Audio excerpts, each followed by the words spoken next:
हाँ जी बच्चों, रेस number 12 question number 1 2 question number 2। हाँ, अच्छा क्वेश्चन है। Ray of light is incident on prism at surface AB and ACR equal and base BC silver, find net angle of deviation. Okay, बता देंगे कैसे। देखो, बिल्कुल रे के साथ चलते हैं अपन। ठीक है, यहाँ पर एंगल ऑफ इंसिडेंस है 45, रिफ्रैक्टिव इंडेक्स है √2। तो पहले आर एंगल फाइंड करेंगे। कितना आएगा आर एंगल? 30 आ गया, वो तो आगे हो गया ना, sine 45 equal to √2 sine R. ठीक, अब ये एंगल कितना है बताओ? 80। अगर ये 30 आया R1, तो R2 कितना होगा? 50 डिग्री होगा। दिख रहा है 50, क्योंकि 30 + 50 80। अब ये चेक करना पड़ेगा क्या TIR तो नहीं हो गया। कैसे चेक करें? क्रिटिकल से ज्यादा है क्या 50? क्रिटिकल कितना है इसका? Sine C mu rarer upon mu denser, तो 45 है और यहाँ 50 है, मतलब क्या हो गया? TIR। तो ये लाइट रे किधर चली जाएगी? इधर। ये 50 तो ये वाला भी 50। ये कितना होगा? टोटल 180 होता है, तो ये 80 हो गया। और ये दोनों साइड बराबर, तो ये बराबर, तो ये कितने कितने हो गए? 50। अच्छा, ये 50 तो ये कितना हो गया? 40। ये 40 तो ये जब नीचे आएगी लाइट रे, ये 40 50 90, तो ये वाला भी कितना होगा? 90। और अगर ये 90 हो गया, नीचे तो सिल्वरिंग की हुई है, तो मिरर है वो, तो मिरर पे परपेंडिकुलर आने का मतलब है कि वापस लौट जाएगी। जिस जिस पाथ पे आई थी रिट्रेस करती हुई वापस उसी पाथ पे चली जाएगी। तो जिस डायरेक्शन में आई उसी के अपोजिट चली गई। कितना डिविएशन बोलेंगे? 180। 3 4 4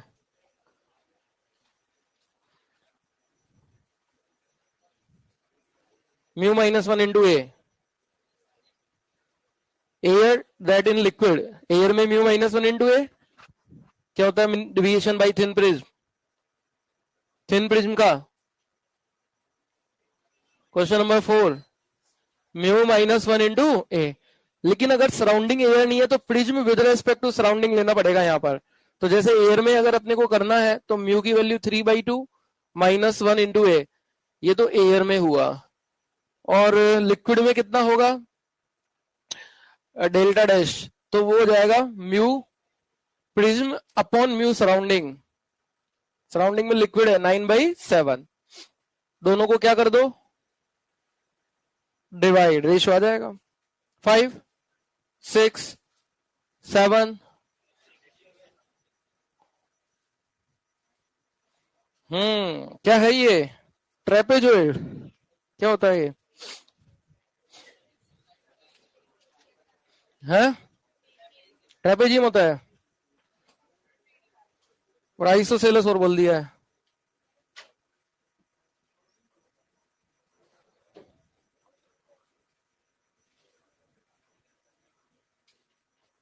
देखो, इसकी साइड है 5 5 10 5। अब खुद सोचो 10 वाली साइड कौन सी होगी? सबसे बड़ी वाली होगी। बाकी क्या होंगी? 5 5 5। आइसोसेलेस है, मतलब ये साइड इक्वली है, वो तो ऑब्वियस सी बात है। अच्छा, बताना क्या है? Minimum deviation by this arrangement. देखो, अगर यहां पर एक लाइट रे आ रही है तो उसका मिनिमम डिविएशन क्या होगा? वो इधर जाएगी, फिर इधर से बाहर निकल जाएगी। ये तो कुछ प्रिज्म जैसा नहीं हो गया? अगर इसको मैं अगर आगे बढ़ा दूं और इसको भी, तो क्या ये प्रिज्म जैसा नहीं हो गया? क्या बताओ? और अगर प्रिज्म जैसा हो गया तो ये एंगल क्या हो जाएगा?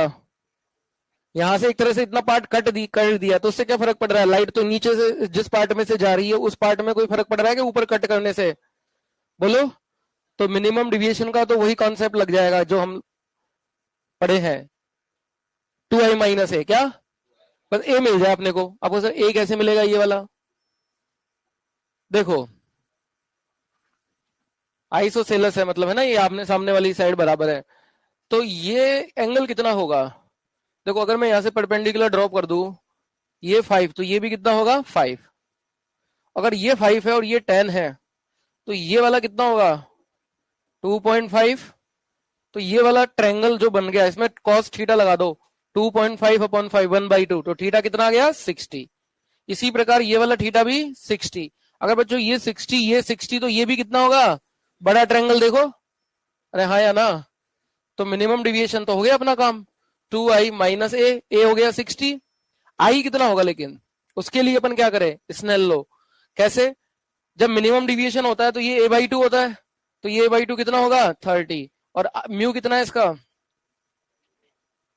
√2 है, तो स्नेल लो लगा दो।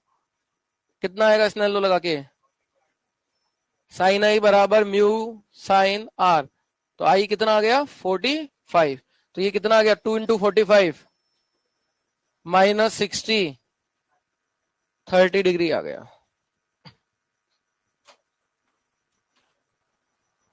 ये ठीक है, क्यों थोड़ा डार्क कर देना इसको। हल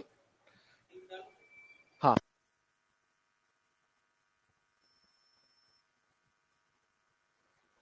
हाँ बोलो क्या बात है, क्यों, अरे ठीक है।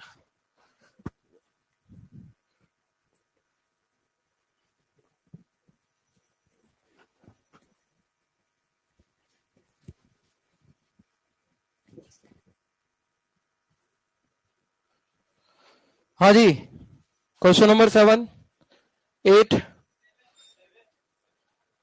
7 क्या, इंग्लिश का ट्यूशन चालू किया मैंने आज से, आ जाना है ना। क्वेश्चन नंबर 5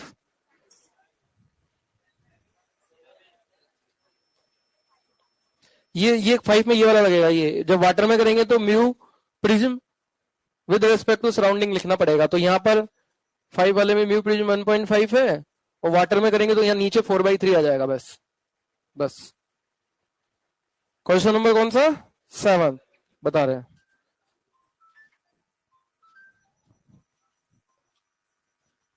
देखो क्वेश्चन नंबर 7 में ज्योमेट्री का यूज करेंगे। क्वेश्चन में क्या बोला है इसका मतलब समझा देता हूं मैं, है ना, इसका लैंग्वेज समझ नहीं आ रहा होगा। Monochromatic angle 60 degree prism having reflective index √3 like this.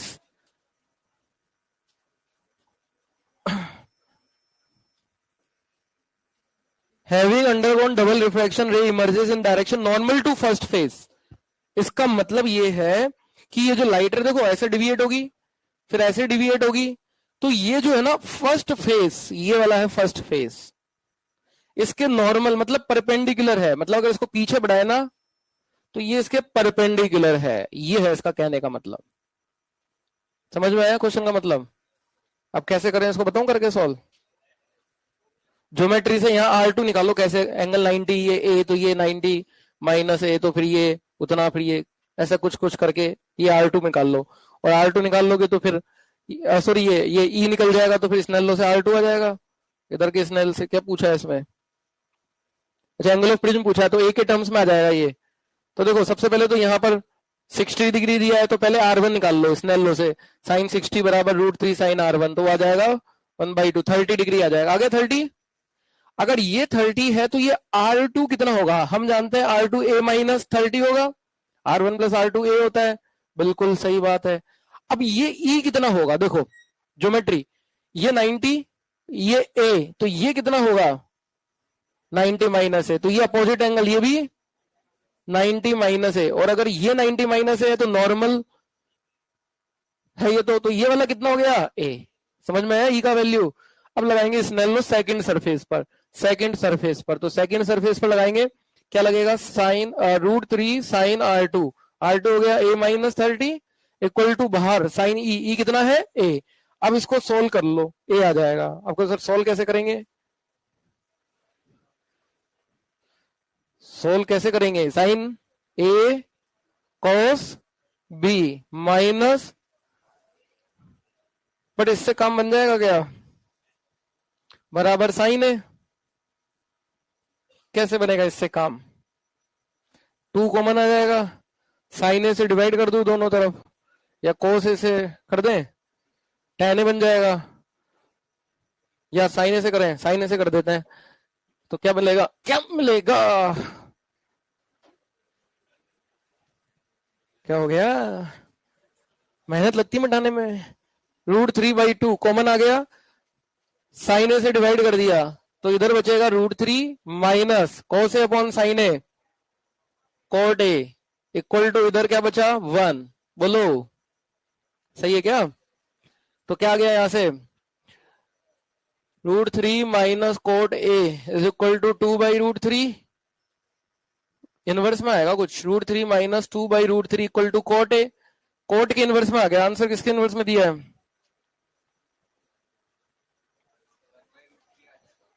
क्या सोल्व कर ले इसको? 1/√3 आ रहा है। अच्छा मैथ्स थोड़ी कमजोर है ना मेरी। तो कोट ए 1/√3 है तो ए कितना होगा 60 होगा। तो क्वेश्चन में बेसिकली यहां पर ज्योमेट्री का वजह से हमको ये क्वेश्चन ने फंसा दिया। 8 9 और 10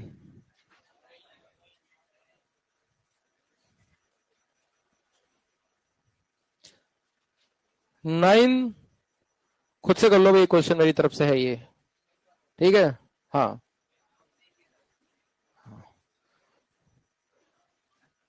और 10 हो जाएगा। 9 बता रहा हूं मैं, एक बार वो कर लो, ठीक है हो जाएगा। नहीं हो तो फिर मेरे से मत पूछना लेकिन दोबारा। Question number 10, if the angle of minimum deviation is a then value of a is। अरे भाई ये तो मिनिमम डिविएशन दिया हुआ है और ये पूछ रहा है। देखो 9 और 10 में से मैं एक ही बताऊंगा, अभी दोनों क्वेश्चन हम कर सकते हैं इजीली सब बच्चे। कौन सा बताऊं?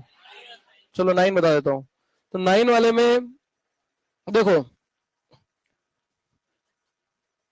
क्वेश्चन नंबर 9 में triangular prism has least angle of deviation 30 degree. तो लीस्ट डिविएशन जो होता है वो होता है 2i माइनस ए यही होता है। और रिफ्रैक्टिव इंडेक्स दिया है √2। हमें जो है बताना है मैक्सिमम डिविएशन। अब सबसे पहले तो लीस्ट डिविएशन की बात कर लेते हैं थोड़ी सी। इसका लीस्ट डिविएशन जब होता है मिनिमम डिविएशन मतलब, तो ये R1 R2 कितने होते हैं? इक्वल होता है a/2। कितने होते हैं? a/2। तो पहले हम स्नेल लॉ लगा करके जो है इसका वो i फाइंड कर लें एक बार। तो स्नेल लॉ अगर हम यूज करें तो i की वैल्यू वैसे यहां से आ रही है a + 30/2। कितनी आ रही है i की वैल्यू? i की वैल्यू a + 30/2 आ रही है। हम a अगर फाइंड कर लें तो अपना काम बन जाएगा फिर। तो स्नेल लॉ लगा देता हूं मैं। देखो sine i equal to mu sine R1 कितना हो जाएगा a/2। और वैसे मैंने एक बताया भी था, अगर ये फॉर्मूला कोई याद रखना चाहे तो mu equal to sine a + delta minimum by 2 upon sine a/2। जब डिविएशन मिनिमम हमें दिया हो म्यू या a चाहिए हो तो ये हमने लिखा था ऐसा। अरे हाँ या ना, स्नेल लॉ से ही आया था वो। तो कोई बात नहीं, हम स्नेल लॉ लगा लेते हैं। तो अब i की वैल्यू यहां पर पुट करें a + 30/2 तो ये आएगा sine a/2 plus 15 degree equal to mu sine a/2। पहले तो और म्यू कितना है √2। पहले तो इसको सोल्व करके a निकालना पड़ेगा अपने को। साइन a + b का फॉर्मूला यूज करना पड़ेगा इसमें। यहां से भी अगर देखें तो a + 30/2, हाँ वही बात बन गई a/2 + 15, वही एक ही चीज है। तो अब इसको सोल्व करते हैं चलो।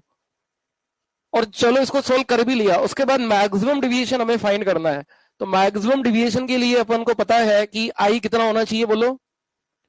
मैक्सिमम डिविएशन के लिए आई कितना होना चाहिए बोलो। याद है 90, या तो 90 या आई जी। तो हम 90 ले लेते हैं। उसके बाद ये जो एंगल होगा ई वो अपन फाइंड कर लेंगे। और डेल्टा मैक्सिमम हो जाएगा आई प्लस ई। कोई भी डिविएशन हो सबका एक ही होता है 90 + ई माइनस ए। मतलब ए मिल जाए तो अपना काम हो जाएगा। आपको सर ई कहां से आएगा? लेकिन आएगा ना भाई। देखो ये एंगल अगर 90 है तो अंदर वाला एंगल ये कितना होगा? सी होगा क्रिटिकल, नो। और √2 होने के कारण क्रिटिकल एंगल क्या 45 आएगा क्या इसका? तो क्या इसको 45 लिख दूं मैं अंदर? अगर ए मुझे मिल गया तो ये R2 मिल जाएगा। कैसे? a - 45 R2 equal to a - 45 और e आ जाएगा स्नेल लॉ से। तो कुल मिला के ए पे सारा दारोमदार है। अगर ए मिल गया तो R2 R2 तो ई, तो अपना आंसर आ जाएगा। अब इसके लिए एक के लिए इसको सोल्व करना पड़ेगा। करूं इसको सोल्व पूरा? साइन ए प्लस बी से करूं क्या? Very good. तो इसको सोल्व करके ए निकालेंगे, जैसे साइन ए प्लस बी अभी किया था पिछले क्वेश्चन में, वैसे ही इसमें लगेगा। ठीक है, हो जाएगा। नहीं हो तो फिर से करना।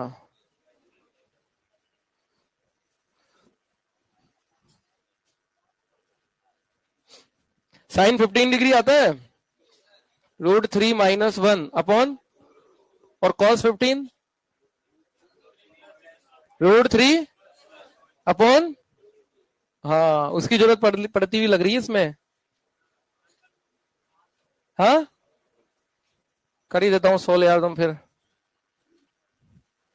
रोने लग जाते हो जल्दी। देखो, साइन ए प्लस बी का formula, sine A cos B plus cos A sine B is equal to √2 sine A by 2। इसको मैं दोनों तरफ साइन ए बाई 2 से डिवाइड कर दूं क्या? ताकि क्या होगा, साइन ए बाई 2 से डिवाइड करने पर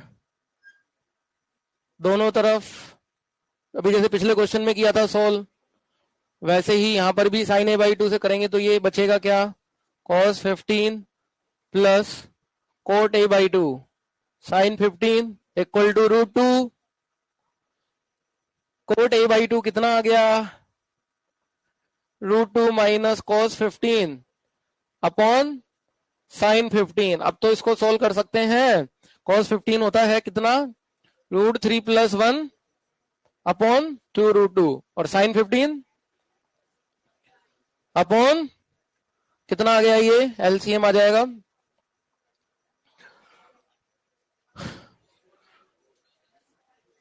3 - √3 आएगा ऊपर था ना, और नीचे आएगा √3 - 1, 2 √2 कट जाएगा एलसीएम में, इसमें भी √3 कॉमन आके कट जाएगा, नहीं नहीं √3 बचेगा, √3 - 1 कट जाएगा, तो ये √3 बच रहा है।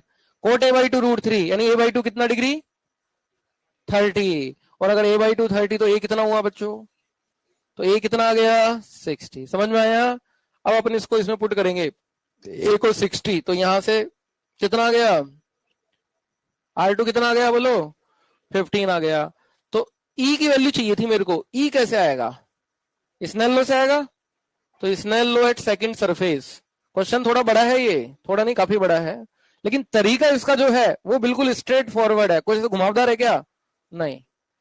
सेकंड सरफेस पे स्नेल लॉ लगा रहा हूं मैं, तो यहां पर लिखूंगा मैं √2 sine R2 is equal to 1 sine E, sine 15 वापस से आ गया,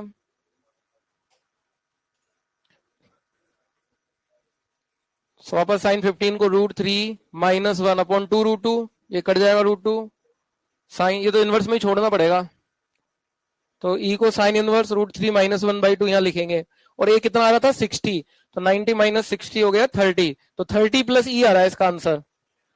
देखो क्या आंसर है, 30 + E, और E कितना है, साइन इनवर्स √3 - 1/, देखो यही है। तो हुआ क्या यहाँ पर, पहले हमने मिनिमम डिविएशन से ए फाइंड किया, ये पूरा सोल्व कर करा के, उसके बाद मैक्सिमम डिविएशन का हमने कॉन्सेप्ट यूज किया, मैक्सिमम डिविएशन का कॉन्सेप्ट जो होता है 90 डिग्री एंगल का होता है, फिर उससे हमने ई फाइंड किया, और फिर डिविएशन I + E - से। क्वेश्चन को सोचना रिवर्स में होता है, करना स्ट्रेट होता है। जैसे हमें पता होना चाहिए कि डिविएशन के लिए क्या चाहिए, मैक्सिमम के लिए ई चाहिए, आई पता है, ई के लिए फिर अपने को वो R2 चाहिए, R2 के लिए ए चाहिए, ए के लिए फिर इसको यूज किया। ठीक, अच्छा शीट में बताओ,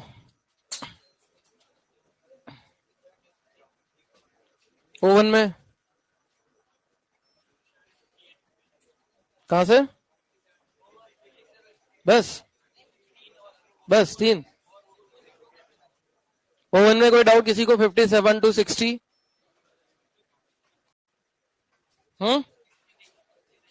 59 तक कोई डाउट, O2 में आओ, तो O2 में 45 46 में कोई डाउट किसी को, 45,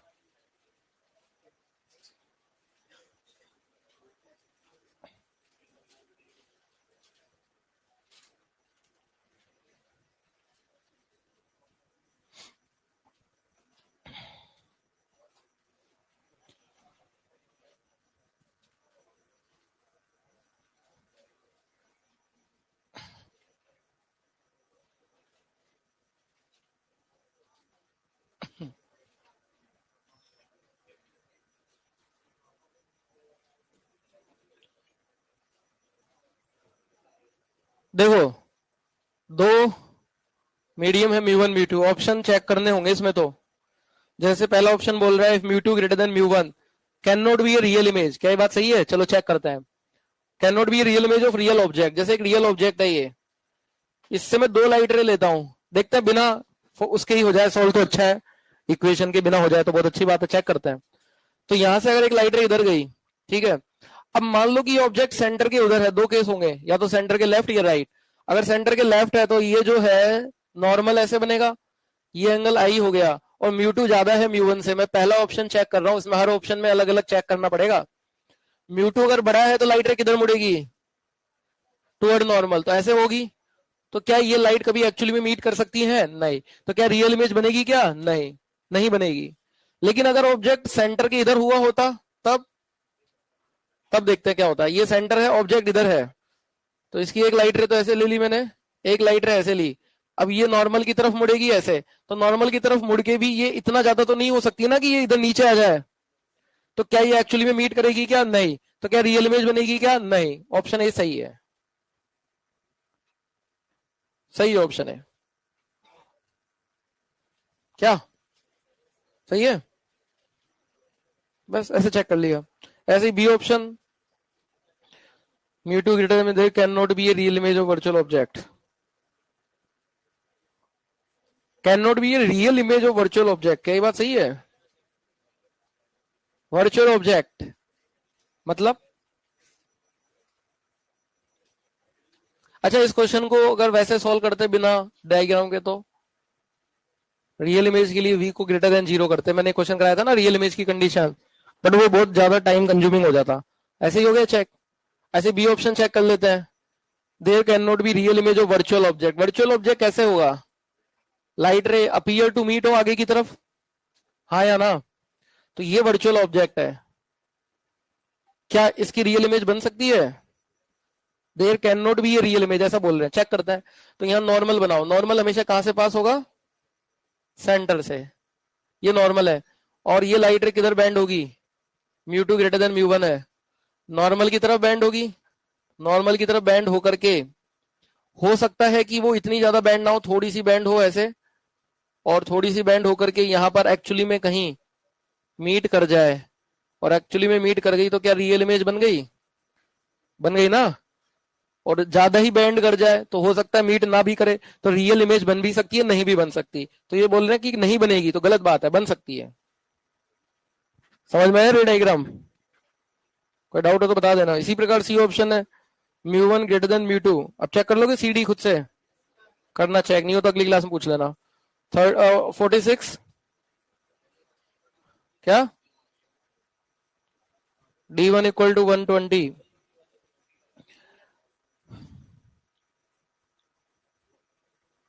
एनी वैल्यू ऑफ D2, क्या बात सही है? कर्व सरफेस का फॉर्मूला लगा के बताओ V कितना आ रहा है पहली बार? ओ जग की डिस्टेंस 120 है, U है 120, V कितना आ रहा है? हाँ V इनफाइनाइट आ रहा होगा, हाँ इनफाइनाइट आ रहा है, तो बस तो फिर इनफाइनाइट आने का मतलब क्या हुआ? इनफाइनाइट आने का मतलब हुआ कि ये जो लाइट रे है ना, यहां से पैरेलल हो गई प्रिंसिपल एक्सिस के। इनफाइनाइट इमेज का मतलब है पैरेलल हो गई, और अगर पैरेलल हो गई ए वाला ऑप्शन, तो ये परपेंडिकुलर टकराएगी, तो रिट्रेस करके वापस वहीं आ जाएगी। तो ये वाली डिस्टेंस कुछ भी हो, इससे तो कोई मतलब ही नहीं है D2 से, तो सही बात है। चले और कुछ 47 वगैरह, बस जी मेन वगैरह 47 का 46 का यही तो बताया ये। V की वैल्यू वो लगाओ ना, mu two by V minus mu one by U. V की वैल्यू इनफाइनाइट आ रही है कि नहीं आ रही है? वो बताया उसने कि आ रही है इनफाइनाइट, चेक करो तुम। इनफाइनाइट आ रही है, आ रही है इनफाइनाइट। क्या आ रही है? जीरो थोड़ी आ रही होगी, 1/v0 आ रहा होगा। हाँ तो 1/v0, तो v कितना आ रहा है? इनफाइनाइट। इनफाइनाइट का मतलब समझे? लाइट रे कैसे हो जाएंगी? पैरेलल हो जाएंगे, लाइक दिस, इस प्रकार।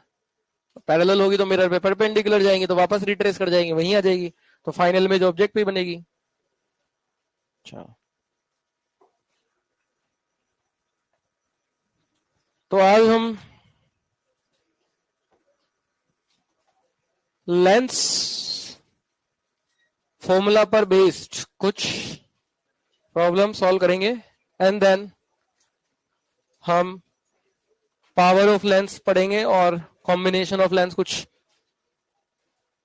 एक्स्ट्रा चीजें हैं जो मिरर से हटके हैं वो हम यहाँ पे पढ़ेंगे। पहले तो कुछ प्रॉब्लम्स करते हैं जो हमने कल पढ़ा था। कल हमने मैग्निफिकेशन पढ़ लिया था क्या? नहीं पढ़ा था? दिखाना, सिर्फ नेचर ऑफ लेंस पढ़ा था बस।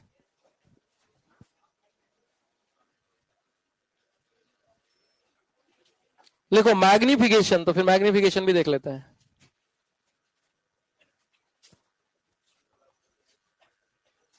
Magnification by lens, magnification by lens.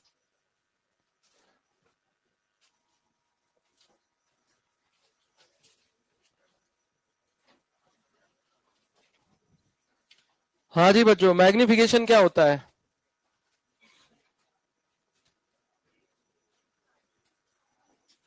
Magnification क्या होता है? What is magnification? हाँ, ratio of size of image to size of object. लेकिन यहां पर दो मैग्निफिकेशन होते हैं। एक तो जब वो परपेंडिकुलर रखा हो उसको क्या बोलते हैं? Transverse magnification. और जब पैरेलल रखा हो उसी के ऊपर उसको क्या बोलते हैं? Very good, transverse magnification. Transverse magnification हम सब जानते हैं क्या होता है। Transverse height of image upon height of object. इसका जो फॉर्मूला होता था मिरर में होता था -v/u, होता था क्या? यहां पर देखते हैं क्या होने वाला है। तो जैसे ये मेरे पास एक लेंस है, वैसे फॉर्मूला मैं लिख ही देता हूं, फिर उसको मैं डिराइव कर दूंगा। यहां पर होता है v/u। देखो मिरर में जहां जहां माइनस आता है ना, यहाँ प्लस आता है, वहां प्लस आता है, तो यहाँ उल्टा है। वहां -v/u होता था, यहाँ आपका सर इसको प्रूव करके बताओ। अभी कर देते हैं, इसको डिराइव कर देते हैं। जैसे हमने एक ऑब्जेक्ट लिया, इसकी इमेज मुझे बनानी है। मैंने दो लाइट रे कंसीडर करी, हमने पढ़ी थी कल प्रिंसिपल रेज। ये वाली लाइट रे पैरेलल है, तो ये कहां से पास हो जाएगी? फोकस से। और एक लाइट रे मैं ले लेता हूं कहां पर? ये वाली लाइट रे कहां जाती है? सीधी निकल जाती है, बोलो। दोनों ने मीट किया यहां, यहां से परपेंडिकुलर डाला, ये क्या बन गई? इमेज। ये क्या है? ऑब्जेक्ट। अच्छा, अगर ये एंगल थीटा होगा तो क्या ये एंगल भी थीटा होगा क्या? ऑब्जेक्ट की हाइट है HO, इमेज की हाइट है HI। क्या अपने को दो ट्रायंगल दिख रहे हैं, दिस एंड दिस? इन दोनों में tan थीटा सेम होगा? बिल्कुल होगा। इस ट्रायंगल में tan थीटा क्या हुआ? tan थीटा को इक्वेट कर दो इस ट्रायंगल में, HO/u ऑब्जेक्ट डिस्टेंस। उधर में tan थीटा क्या होगा? HI/v। तो क्या आ गया HI/HO? So what is HI/HO? HI/HO आ गया v/u। आपको साइन कन्वेंशन नहीं लगाया, लगा लो, ये माइनस कट गया, तो ये आ गया v/u। हो गया प्रूव, हो गया।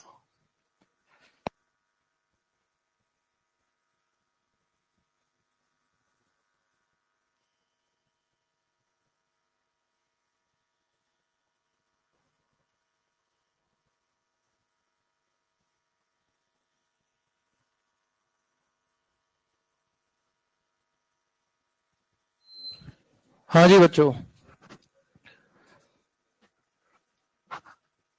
लॉन्गिट्यूडनल मैग्निफिकेशन लिख लिया? Okay okay.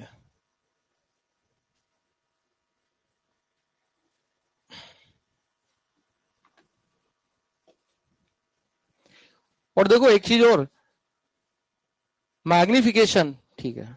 मैग्निफिकेशन अगर पॉजिटिव है तो इमेज सीधी बनती है, और अगर मैग्निफिकेशन नेगेटिव है तो इमेज उल्टी बनती है। बात होती है कि ये बात एम का साइन यही तो बताता है। और एक चीज और हमें याद रखनी है, मिरर में भी हमने याद की थी कि हमेशा सेम नेचर की जब होती है इमेज ऑब्जेक्ट तो हमेशा इमेज उल्टी बनती है, इन्वर्टेड बनती है। और अगर अपोजिट नेचर के होते हैं तो इमेज सीधी इरेक्ट बनती है। यस और नो? वो कॉन्सेप्ट यहां भी वैलिड है, वो कॉन्सेप्ट यहां भी वैलिड है। आप देख लो कोई सा भी केस जो हमने कल किया था, जब भी इमेज और ऑब्जेक्ट सेम नेचर के होंगे मतलब रियल रियल, तो इमेज हमेशा कैसी बनेगी? इन्वर्टेड। और अगर दोनों अपोजिट नेचर के होंगे तो हमेशा इमेज कैसी बनेगी? इरेक्ट। बात समझ में आ गई सबको? ठीक है, लिखना चाहो तो लिख लेना खुद से। दूसरा लॉन्गिट्यूडनल मैग्निफिकेशन। अच्छा एक चीज और, इसका जो फॉर्मूला है ये v बाई यू, क्या अपन इसको ऐसे भी लिख सकते हैं क्या? f अपॉन, मिरर में हम लिखते थे माइनस यू, यहां होगा। अब ये कैसे आया? कैसे आया था ये मिरर में? कैसे आया था ये? मिरर फॉर्मूला को दोनों तरफ यू से मल्टीप्लाई किया, ऐसे लेंस फॉर्मूला को दोनों तरफ यू से मल्टीप्लाई करके खुद से देख लेना, ये आ जाएगा। ओके, तो ये भी यहां पर लिख सकते हो। लॉन्गिट्यूडनल क्या होता है? लेंथ वाला। Very good, longitudinal magnification. ठीक है, लॉन्गिट्यूडनल मैग्निफिकेशन। तो इसका क्या होता है लॉन्गिट्यूडनल का? वो ml, ये होता है length of image upon length of object. और लेंथ ऑफ इमेज हम कैसे फाइंड करते हैं? उसके दो एंड पॉइंट लेते हैं, उनकी एंड पॉइंट की इमेज बनाते हैं, v1 v2 का डिफरेंस लेते हैं, तभी आती है ना लेंथ ऑफ इमेज। और यहां पर u2 माइनस u1, या फिर ऊपर v1 माइनस v2 तो नीचे भी u1 माइनस u2। क्या है ये u1 u2 v1 v2? जैसे एंड पॉइंट है ना, जैसे ये लेंस है और ये मेरे पास एक ऑब्जेक्ट रखा हुआ है यहां पर, लेट्स से ऐसे ए बी ऑब्जेक्ट है, ये ऐसे रखा हुआ है ऑब्जेक्ट प्रिंसिपल एक्सिस के अलोंग, ए बी ऑब्जेक्ट। तो इसके जो दो पॉइंट है, मान लो ये वाला एक एंड पॉइंट है, इसकी डिस्टेंस है u1 और इसकी डिस्टेंस है u2, तो लेंथ ऑफ ऑब्जेक्ट क्या हो गई? u2 minus u1। अभी ए जो पॉइंट है इसकी इमेज बनेगी v2 पर, बी की इमेज बनेगी v1 पर, उनका डिफरेंस ले लेंगे तो वो लेंथ ऑफ इमेज आ जाएगी, जैसे u2 minus u1 length of object आ रहा है। यस और नो? समझ चुके हैं ना तुम ऑलरेडी? तो लिख लो इसको v2 minus v1 upon u2 minus u1। और इसमें एक स्पेशल केस और होता है, याद हो तो, स्मॉल। उसमें क्या होता है? Object very small. तो उस केस में हम क्या करते हैं बोलो? इसको u2 माइनस u1 को क्या लिखते हैं? du, और v2 माइनस v1 को dv। तो इसको क्या लिख देते हैं? dv by du। अगर डिफरेंस छोटा है तो उसको d लिखते हैं ना, और बड़े डिफरेंस को डेल्टा, क्या? और छोटे डिफरेंस को d। और dv बाई du कहां से मिलेगा? डिफरेंशिएशन से मिलेगा। किसका डिफरेंशिएशन करें? लेंस फॉर्मूले का करें। किसके रेस्पेक्ट में करें? u के रेस्पेक्ट में करें। करें डिफरेंशिएशन? चलो करते हैं। ये तो लिख लिया ना सबने?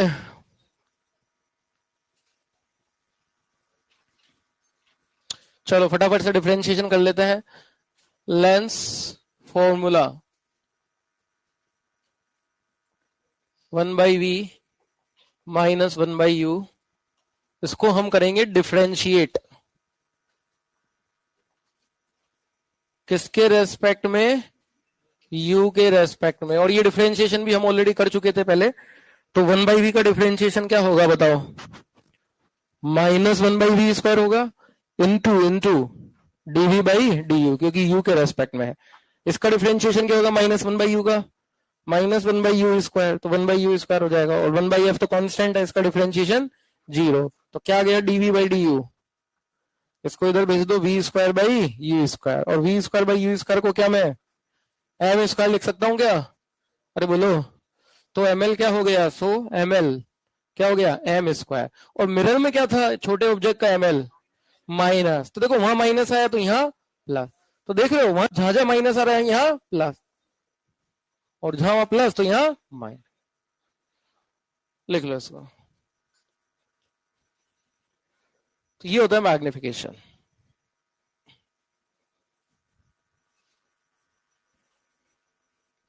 हम्म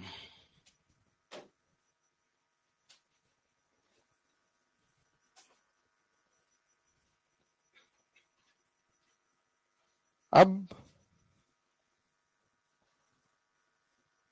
कुछ प्रॉब्लम्स करते हैं।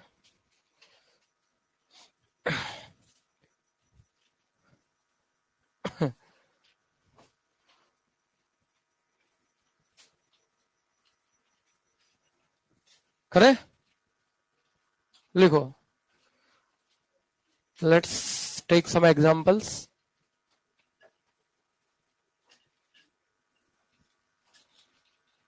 इस चैप्टर के बाद कौन सा चैप्टर होने वाला है? इलेक्ट्रो,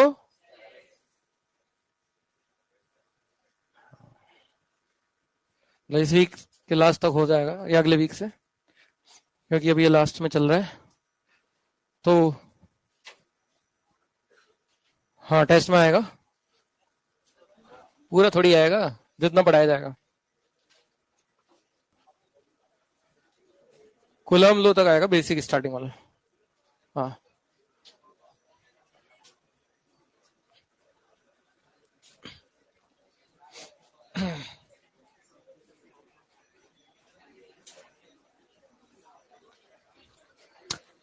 हाँ जी बच्चों, जैसे कुछ एग्जांपल्स ले रहे हैं हम।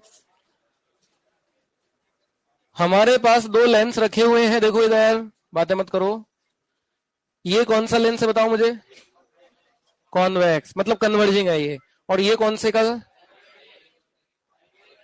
Very good. इसकी फोकल लेंथ है लेट से 20 सेंटीमीटर और इसकी है 10 सेंटीमीटर। यहां पर एक ऑब्जेक्ट रखा गया है, दोनों के प्रिंसिपल एक्सिस सेम है और ऑब्जेक्ट रखा गया है 30 सेंटीमीटर पर और इनके बीच का डिस्टेंस है 70 सेंटीमीटर। बताना है कि फाइनल इमेज की हाइट, नेचर और पोजीशन क्या होगी। क्वेश्चन लिख लें, find position, nature and height of final image, of final image मतलब दोनों लेंस से जो बनेगी final. Find position, nature, find position comma nature and height of final image. ठीक है, नेचर बताना है, रियल होगी वर्चुअल, हाइट बतानी है। अब दो लेंस अपने पास, तो अपन ऑप्टिक्स के, अब ऑप्टिक्स में हम ये पढ़ते आ रहे हैं कि जब एक से ज्यादा लेंस हो या एक से ज्यादा मिरर हो तो पहले की इमेज दूसरे के लिए क्या हो जाती है। यही तो एकमात्र कॉन्सेप्ट है पूरे ऑप्टिक्स का, सबसे मेन कॉन्सेप्ट, कोर कॉन्सेप्ट। बोलो हाँ या ना। तो क्या यहां पर भी ऐसे ही करें? पहले से इमेज बनाएंगे उसको दूसरे के लिए ऑब्जेक्ट, फिर दूसरे की इमेज बनाएंगे वो फाइनल इमेज हो जाएगी। अरे यस और नो? तो ये तो बेसिक क्वेश्चन है, सबसे पहला एग्जांपल है, इसलिए एकदम प्रैक्टिस के लिए है। तो चलो करते हैं सॉल्व। तो सबसे पहले लाइट रे इसमें से पास होंगी, तो फर्स्ट लेंस, लेंस 1 से इमेज बनेगी। कहां बनेगी? लगाए lens formula, 1/v plus 1/u। अच्छा, साइन कन्वेंशन, लाइट रे इधर जाएंगी तो right side positive, left side equal to 1/f। Converging है तो कन्वर्जिंग का f प्लस होता है कि माइनस? प्लस होता है। Very good. तो v कितना आ गया यहां से? 60 सेंटीमीटर। क्या? Very good very good, minus आएगा। मैं यही चेक कर रहा था कि याद करते हो कि नहीं करते हो, इसलिए यहां पर प्लस 60 आ रहा है। ये माइनस माइनस प्लस और उधर जाके माइनस, तो 1/20 माइनस 1/30 इक्वल टू 1/60। समझ में आया? तो पहली इमेज आ रही है 60 पर, उसकी हाइट क्या होगी पहली इमेज की? कितनी? वेरी गुड, क्योंकि इसका मैग्निफिकेशन कितना आ रहा है पहले लेंस का? m1। मैग्निफिकेशन होता है v/u। v है 60, u है -30, -2 मतलब मैग्निफिकेशन तो 2 टाइम्स है मैग्नीट्यूड, लेकिन माइनस है मतलब इन्वर्टेड बनेगी। यानी कि जो हाइट ऑफ, मैग्निफिकेशन को लिखे height of image upon height of object, तो हाइट ऑफ ऑब्जेक्ट की 2 टाइम्स हो गई है बट नेगेटिव, और वो 2 का है तो ये कितने की हो गई? 4। कोई शक इसमें किसी को? यानी कि पहली इमेज हमारी इस तरह से कहीं बन रही होगी, लाइक दिस। ये ऑब्जेक्ट इन्वर्टेड बन रही होगी यहां, कितने की बन रही होगी 4 mm।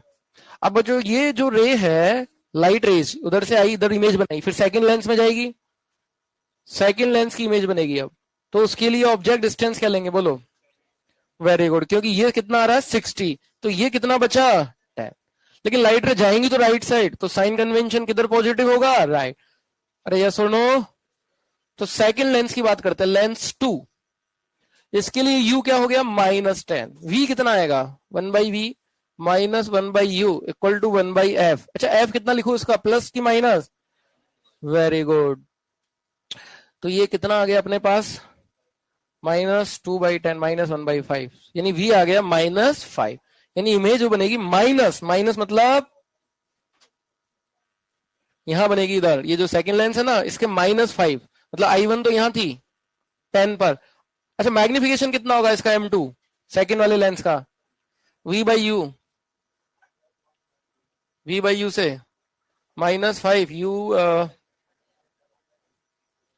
प्लस 1/2 यानी कि मैग्निफिकेशन 1/2 हाफ यानी इमेज हाफ हो जाएगी आधी हो जाएगी तो यानी कि ऑब्जेक्ट था 4 का तो इमेज कितने की होगी 2 की लेकिन प्लस में आ रहा है मतलब किधर बनेगी इमेज ऊपर की नीचे अरे ऊपर कैसे बोला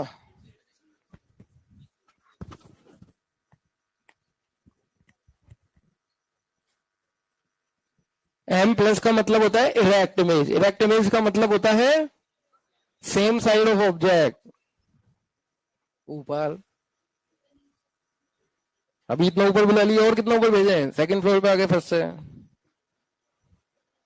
यहां पर मैग्निफिकेशन प्लस का मतलब है सेम साइड इरेक्ट का मतलब होता है सेम साइड ऊपर नहीं होता तो सेम साइड तो यानी कि ये जो ऑब्जेक्ट है I1 इसके लिए तो ऑब्जेक्ट है ना ये तो ये नीचे है तो इमेज भी किधर बनेगी नीचे तो height of image upon height of object करेंगे ऑब्जेक्ट की हाइट 4 लेंगे मतलब -4 लेंगे तो हाइट ऑफ इमेज -2 माइनस मतलब नीचे ही बनेगी वो तो यहां बनेगी I2 फाइनल इमेज ये 4 mm का था तो ये आधा हो जाएगा कितने का 2 mm का कोई डाउट इसमें किसी को तो ये आ गई पोजीशन 5 सेंटीमीटर नेचर हाइट भी आ गई 2 mm नेचर रियल की वर्चुअल वर्चुअल क्यों क्योंकि ये लाइट रे ऐसे आ रही है तो रिफ्लेक्ट होके आगे जाएंगी रिफ्लेक्ट रीजन में नहीं है ये इसलिए कैसी इमेज है ये वर्चुअल तो इसका आंसर है I2 इज वर्चुअल और उसकी हाइट आई गई है 2 mm बस हो गया क्वेश्चन अच्छा जैसे कई बार नेट मैग्निफिकेशन पूछ लेते हैं ऐसा क्वेश्चन पहले आया भी था एक बार अगर हमें बोले सिर्फ नेट मैग्निफिकेशन बताओ तो नेट मैग्निफिकेशन का क्या मतलब होता है फाइनल इमेज की height upon object initial object की हाइट तो अगर कभी हमसे पूछा जाए कि नेट मैग्निफिकेशन बताओ नेट जैसे इसी क्वेश्चन में मैं पूछ लेता हूं सेकंड नेट मैग्निफिकेशन क्या होगा तो नेट मैग्निफिकेशन का मतलब होता है बच्चों फाइनल इमेज जैसे कि I2 अपॉन इनिशियल ऑब्जेक्ट की हाइट समझे और हम इसको ऐसे भी लिख सकते हैं क्या इसको M1 इंटू M2 करके भी बिल्कुल या तो ऐसे लिख लो या ऐसे लिख लो दोनों सेम ही है ये कैसे है देखो M1 क्या होगा M1 क्या होगा HI1 अपॉन HO M2 क्या होगा HI2 अपॉन इसका ऑब्जेक्ट कौन है ये कट गया तो क्या ये सेम चीज आ रही है बोलो तो या तो ऐसे लिख लो या मल्टीप्लाई जब भी नेट मैग्निफिकेशन लिखना हो तो मल्टीप्लाई कर दो क्लियर कोई डाउट तो ये नेट मैग्निफिकेशन आ जाएगा तो कितना आ जाएगा नेट मैग्निफिकेशन फाइनल इमेज कितने की आ रही है -2 mm की और ऑब्जेक्ट कितने का था +2 mm का था तो कितना मैग्निफिकेशन आ रहा है नेट -1 -1 मतलब फाइनल इमेज जो है सेम साइज की ऑब्जेक्ट की बस माइनस है मतलब उल्टा है इनिशियल ऑब्जेक्ट के रेस्पेक्ट में सो इसमें कुछ भी नया जैसा लगा तो मुझे बताओ है क्या कुछ नया जैसा नहीं तो है ना जैसे कर रहे थे एक इमेज दूसरे के लिए ऑब्जेक्ट वही तो किया है चलो तो अब इसी क्या हाँ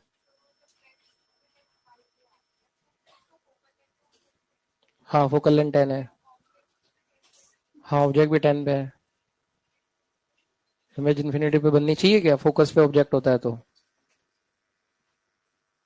ये किसने पढ़ा दिया?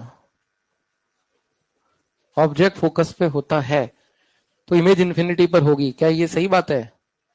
नहीं, नहीं। जैसे देखो, जैसे ये मिरर है, इसका फोकस इधर है, डिस्टेंस फोकल लेंथ के बराबर है, तो इसकी जो इमेज होगी वो तो इन्फिनिटी पर बनेगी। लेकिन ये वाला मिरर है, इसका फोकस उधर है और ऑब्जेक्ट इधर है फोकल लेंथ के बराबर डिस्टेंस पर, तो क्या इसकी इमेज इन्फिनिटी पर बनेगी? अगर ऑब्जेक्ट की डिस्टेंस फोकल लेंथ के बराबर है, ये डाउट यहां पर कि भाई इसकी फोकल लेंथ 10 है और ये भी 10 पर है, तो लेकिन इसका फोकस तो उधर होगा ना। अब जैसे ये है, इसका फोकस तो इधर है, लेकिन उधर दूसरी तरफ फोकल लेंथ के बराबर डिस्टेंस पर रखें तो क्या इन्फिनिटी पे बनेगी? क्या हमने फोकस पर रखते हैं तब इन्फिनिटी पे बनती है, फोकल लेंथ के बराबर डिस्टेंस पर रखते हैं तब इन्फिनिटी पे बने, ऐसा जरूरी नहीं है। समझ में आया ऐसा क्यों हुआ? तो वही चीज यहां पर हो रही है लेंस में। इसमें क्या होता है, लेंस में डाइवर्जिंग में इसका जो फोकस इधर होता है वर्चुअल, तो अगर ये यहां ऑब्जेक्ट होता तब ये इन्फिनिटी पर बनती, वो तो उधर के तरफ फोकल लेंथ के बराबर डिस्टेंस पे, फोकस पे नहीं है। चलो नेक्स्ट क्वेश्चन लिखेंगे।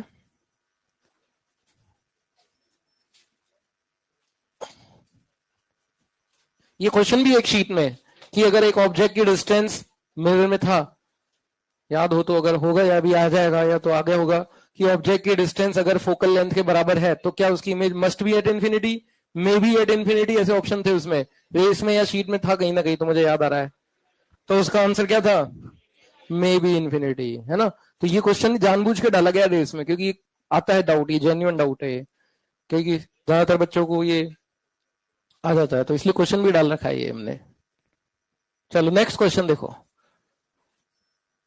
नेक्स्ट क्वेश्चन, यहां पर हमारे पास एक कन्वर्जिंग वाला लेंस है, चलो दोनों ही कन्वर्जिंग है, लेकिन इसकी फोकल लेंथ है 20 सेंटीमीटर और इसकी फोकल लेंथ है 5 सेंटीमीटर। एक पैरेलल बीम यहां पर आ रही है लाइक दिस, और सवाल ये बोला जा रहा है फर्स्ट कि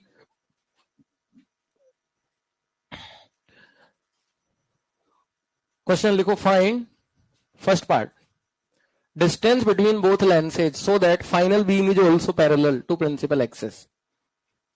Find D, first part लिखो, find first part लिखो D, D so that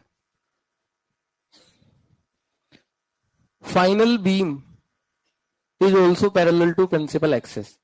Final beam मतलब दोनों से निकलने के बाद। बताओ।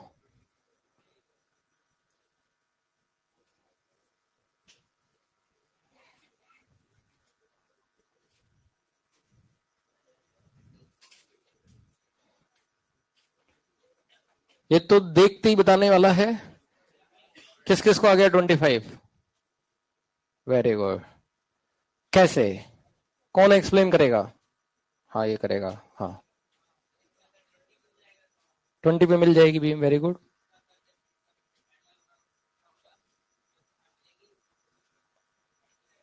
वेरी गुड वेरी गुड, समझे। चलो सेकंड पार्ट लिखो तो, समझ में आ गया ना। अरे भाई इसकी फोकल लेंथ कितनी है 20, पैरेलल बीम आ रही है, तो ये पैरेलल बीम कहां मिलेगी? इसके फोकस पर मिलेगी, लाइक दिस। कितनी डिस्टेंस हो गई ये? अब ये लाइट बीम यहां पर रुकेगी थोड़ी, उधर भी हो जाएगी ना, आगे नहीं जाएगी क्या? और इस लेंस से निकलने के बाद हम चाहते हैं कि ये कैसी हो जाए, मतलब ये जो पॉइंट है इसका भी फोकस हो। ये तो कन्वर्जिंग है ना, तो इसका तो रियल फोकस होता है ना। तो रियल में यहां पर अगर कोई चीज रख दे तो उसकी लाइट रे जाकर के पैरेलल हो जाए, तो वो पॉइंट क्या होगा? इसका फोकस। मतलब ये पॉइंट इसका भी फोकस होना चाहिए और इसका भी फोकस होना चाहिए। तो अगर इसका भी फोकस हो गया तो ये डिस्टेंस कितनी हो गई? 5। तो ये डी कितनी हो गई? 25। क्या? हाँ,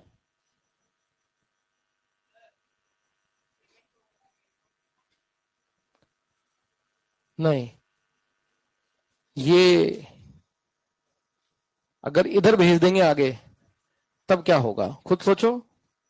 अगर इसको यहां ना भेज करके हम ऐसे आगे भेज दें, ऐसे लाइक दिस, यहां पर, तो अब तो ये तो इसको और कन्वर्जिंग करेगा, तो ये क्या पैरेलल कर सकता है क्या? तो ये जो पॉइंट है इसका तो प्राइमरी फोकस है और इसका सेकेंडरी फोकस है, समझे? चलो ये चीज दिमाग में रखो हमेशा। ये देखो अब याद करने से नहीं होता है, रटने से कि सर प्राइमरी में क्या होगा, सेकेंडरी में क्या होगा, ये चीजें याद नहीं की जाती, मैंने भी याद नहीं की हुई है। बहुत सिंपल है, अपने को बस ये याद रखो कि कन्वर्जिंग है कि डाइवर्जिंग है, अपने आप हो जाएगा। जैसे कन्वर्जिंग है ये वाला, तो इसमें क्या कन्वर्ज करता है, ये क्या करता है, कन्वर्ज। तो ये सेकेंडरी फोकस ऐसे होगा आगे की तरफ, क्योंकि कन्वर्ज करेगा। ये वाला है इसका सेकेंडरी फोकस, पैरेलल बीम जहां मिलेगी तो ये डाइवर्ज करता है, तो इसकी बीम कहां मिलेगी, पीछे, तो इसका पीछे होगा सेकेंडरी फोकस। समझ में आ रही है बात? चलो अब लिखो सेकंड। इसी में मेरे को एक चीज बताओ, अगर ये जो बीम है सर्कुलर क्रॉस सेक्शन की है जिसका डायमीटर डी है, तो इमर्जेंट बीम का डायमीटर क्या होगा, D dash. If find ratio of diameter, find ratio of diameters of emergent beam to incident beam. मतलब ये जो बीम है ऐसे सर्कुलर क्रॉस सेक्शन की बीम आ रही है, ऐसे सर्कुलर, समझ रहे हो ना, सर्कुलर ऐसे लाइक दिस, बिल्कुल सही। Ratio of diameters of emergent beam to incident beam.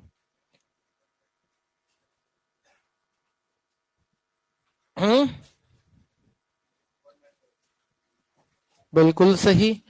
ये तो हम उससे कर देंगे, किससे, हाँ, सिमिलर ट्रायंगल से। कैसे, देखो ये डी तो ये भी डी, और ये डी डैश तो ये भी, क्या ये ट्रायंगल और ये ट्रायंगल सिमिलर है? So this by this equal to this by this. So what is D dash by D, 1/4। अच्छा एक चीज और बताओ इसी में, थर्ड,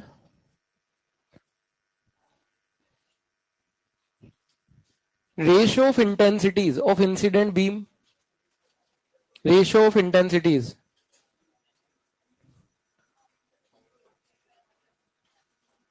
इंटेंसिटी का फॉर्मूला आना चाहिए बस।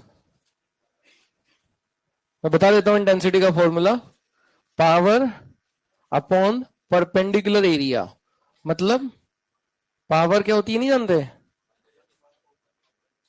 Energy per unit time. वो 1/f वाला पावर लेंस का पावर होता है, हम लाइट की पावर की बात कर रहे हैं। किसी भी रेडिएशन हो या कोई भी लाइट वेव्स हो, उनकी पावर होती है energy flow per unit time. Power की यूनिट क्या होती है, वॉट। वॉट क्या होता है, जूल पर सेकंड। जूल क्या होती है, एनर्जी, और सेकंड क्या होता है, टाइम, यानी एनर्जी पर यूनिट टाइम।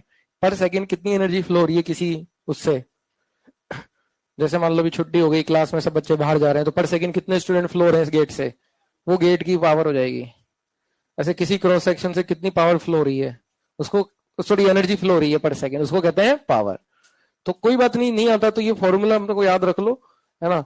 अभी इसी से क्वेश्चन हो जाएगा, power upon perpendicular area.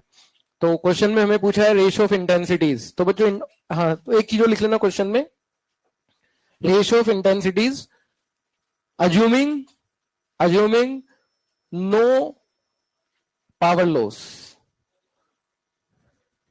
assuming no power loss, मतलब लेंस जो है वो कोई एब्जॉर्ब नहीं कर रहे हैं पावर को, एनर्जी को।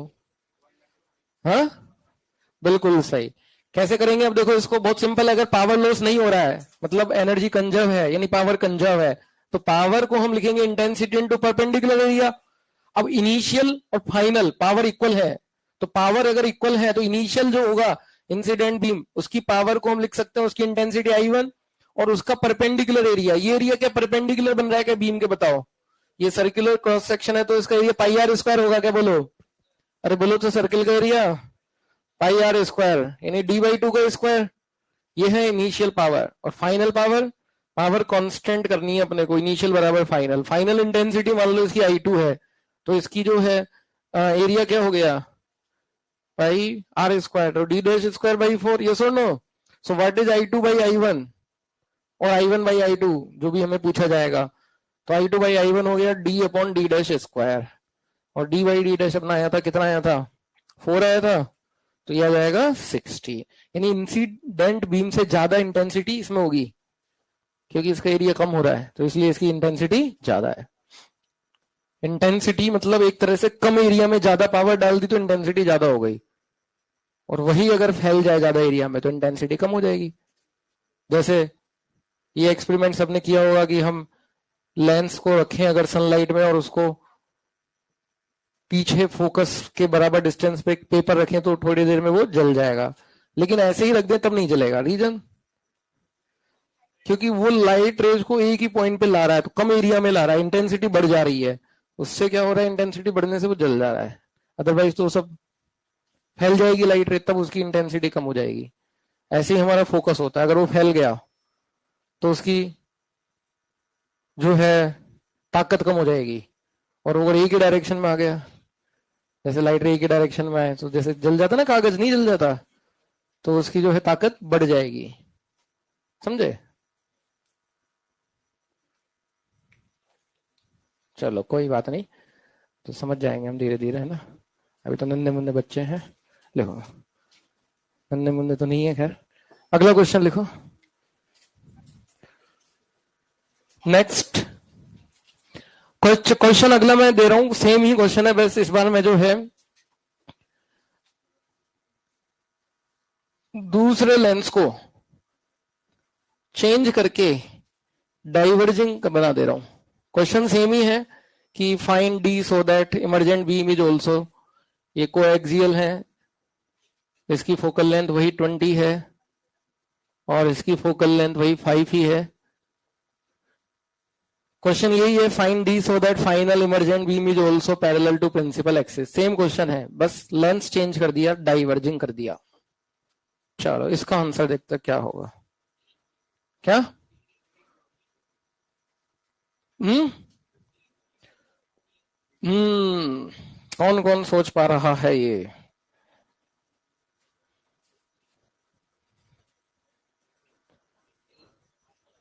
हाँ बिल्कुल सही। कौन समझाएगा? ये समझाएगा क्यों भाई?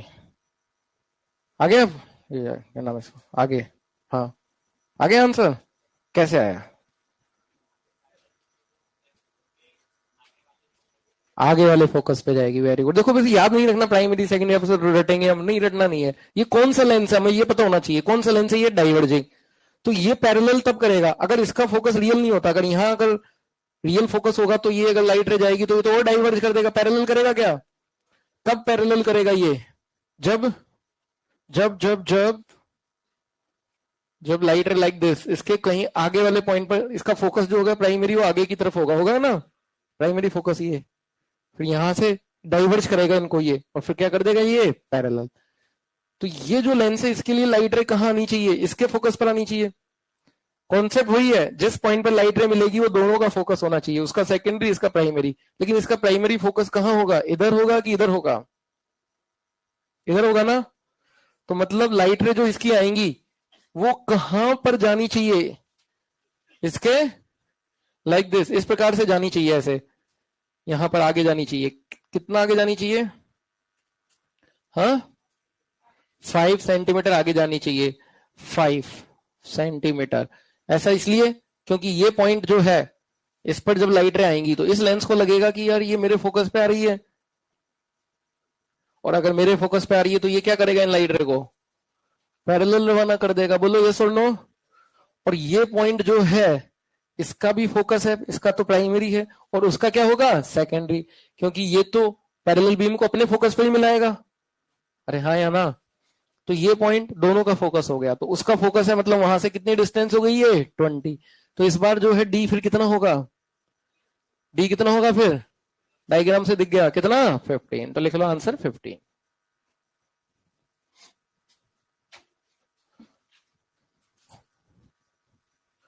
और अगर इसमें भी मैं वो पूछ लू डायमीटर इंसिडेंट बीम का, अगर डायमीटर डी है और फाइनल बीम का डायमीटर डी डैश है ये, तो बता सकते हो इस बार क्या आएगा, डी डैश अपॉन डी। हाँ क्या आएगा बताओ? इस बार भी कुछ ट्रायंगल दिख रहा है क्या? बिल्कुल दिख रहा है। ये डी डैश है तो ये वाला भी कितना होगा? D dash. ये बराबरी तो होगा। तो क्या ये एक ट्रायंगल, देखो ये वाला ट्रायंगल, एक ट्रायंगल दिख रहा है और एक ये बड़ा वाला ट्रायंगल, तो क्या इसमें सिमिलर ट्रायंगल लगा दें क्या? तो D dash by D equal to ये छोटे वाले ट्रायंगल की हाइट 5 और बड़े वाले की हाइट 20, तो डी डैश यहाँ भाई यहाँ भी कितना आ गया? डी डैश बाई डी 1/4 ही आ रहा है।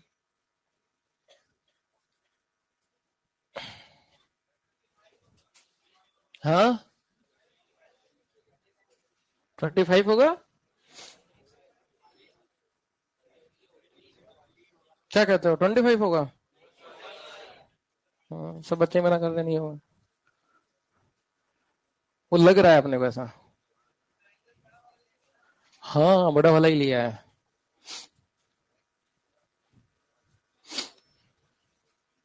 देखो बड़ा वाला ही लिया है। बड़ा वाला ही तो 20 है। क्यों?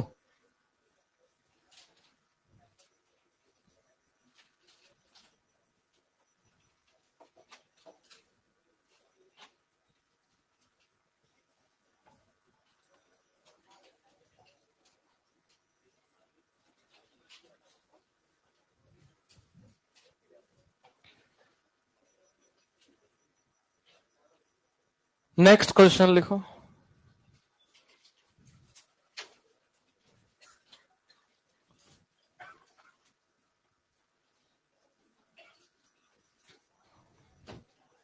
देखो अब जो नेक्स्ट क्वेश्चन अपन ले रहे हैं इसमें अभी लेंस के फॉर्मूले को तो हम यूज कर लेंगे, मिरर में हमने जैसे किया वैसे ही है, कुछ खास बात नहीं है ना, विश्वास करो खास बात नहीं है। अगर लेंस के दोनों तरफ मीडियम अलग हो तब क्या होगा? जैसे मैं क्वेश्चन ले रहा हूं, एक लेंस है, इसके इधर तो एयर है और इधर वाटर है, दोनों तरफ मीडियम सेम नहीं है, और यहां एक ऑब्जेक्ट रखा हुआ है 24 सेंटीमीटर पर, इसकी रेडियस ऑफ कर्वेचर है 6 सेंटीमीटर और ये तो प्लेन है तो ये तो इनफाइनाइट हो जाएगी।